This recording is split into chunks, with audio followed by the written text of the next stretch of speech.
Hi peeps! So today we are going to learn how to knit a small circumference item in the round using the magic loop technique. So let's get started. The first thing we need is a swatch, and I have this swatch here and it has 30 stitches on it. And I've transferred those stitches to this magic loop needle. So before you start, you need to get whatever project it is you're working on onto your magic loop needle. In this case, I have a 40-inch circular, very flexible, that's important, magic loop needle that's the same size as whatever gauge needle I had been working on for the project. So for whatever reason, I've decided I want to join this little swatch in the round, and so I have my 30 stitches here. And to join this efficiently in magic loop, the first thing I need to do is knit down those 30 stitches. There are other techniques, surely, for knitting round. You can see this is very small circumference. You could always use like a 9-inch circular needle, or you can go to double pointed needles if you want. But one of my personal favorite techniques is this magic loop technique. So let's get started. Okay, so now what we're gonna do is take these 30 stitches and divide them in half. So I'm gonna do that right now. 2, 4, 6, 8, 10, 12, 14, 15 stitches should be half the number of 30 stitches. And so what I do next is I'm going to take those stitches and fold them in half, keeping that 30 stitch point. I think I have it there. Don't hold me to that. If that's not right, I may have lost it there, but it's no big deal. And I'm going to pull out then between the cable, a length of cable between those two stitches, the 15th and 16th stitches. So it looks like that. So what this has done is it has separated the stitches evenly across two sides of the cable / needles. And what I'm going to do is slide these up towards the tops of the needles, get them all squared up so we'll be ready to roll. And then you can see our working yarn is hanging off the back needle. Okay, so now with the working yarn hanging off the back needle, we're going to take that working yarn and place it on top. We don't want it under here because that's going to cause us to create yarn overs and extra stitches that we don't want to have happen in our work. So we take that working yarn and we place it over the top of the needle. And then what we're going to do is we're going to take the back needle. We have a front needle and a back needle. We're going to take that back needle and pull it out and so that we create a loop that we are going to use to efficiently knit down this first row of stitches on the front needle. So you can see now why it's called magic loop. I've got a loop on this side and I have a loop on this side, which allows us to knit this small circumference thing, keeping those stitches close together. So it's very important to maintain your loops.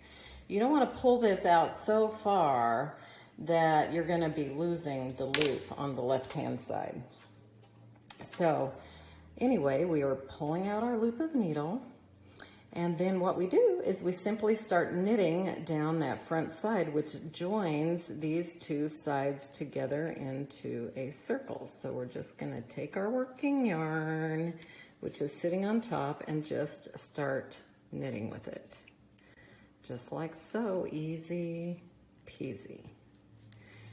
Okay, so I'm going to switch to my style of knitting, which is not the English style, it's the continental style, so we can move through this a little faster. And I'm just going to knit down that front row of stitches just like this. Once again, making sure we're keeping those loops intact. Just like that. That's the first half of our knitting in the round. Okay, so now you can see that we've knit down that first needle, which is half the way around, but we still have to come the other half of the way around to complete the circle by knitting the stitches off that back needle. And so that will make one complete round of our magic loop knitting. So what we're going to do is to take our project and just physically turn it around.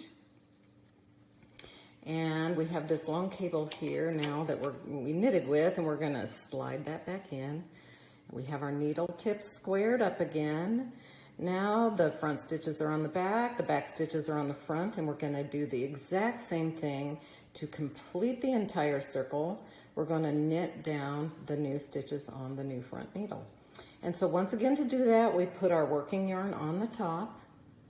We pull out our needle, make a loop, making sure we're maintaining the loop on the left side. We're not losing that. And we're simply going to knit down the other side to complete the loop. So I'll do a few stitches once again in the English method for those of you who are English style knitters. And now I'm going to switch to my continental for the sake of speed and comfort for me. And finish knitting down the other side. So here we are. And voila, there it is. We have completed our first round in magic loop knitting. So to keep going, we simply keep doing that same thing over and over again. We're back to the beginning, we turn it around, and we get ready for round two by sliding that needle back in, squaring up our needle tips, putting our working yarn on the top, pulling out the back needle, and starting to knit down the first side again. Now you can tell, sometimes it's easy to get confused about whether you've made it all the way around or not. So you can do one of two things. You can either hang a marker on this side where you start, or you can simply use your tail. If you've left a tail of yarn, like most of us do, you can simply use your tail to figure out where you are. So if the tail happens to be on the right side of the work, you know that you've completed one whole round and you're starting a new round. In this case, we're starting round two. If the tail were over on this side of the work, you know that you'd only made it across half the stitches and you need to complete the other side. And so I won't go ahead and finish this round, but that's basically it in a nutshell. You can see we've successfully joined that right here, and we'll just keep going round and round and round, and it will make a tube on this lovely little small circumference project using the very fun magic loop technique. That's it, folks.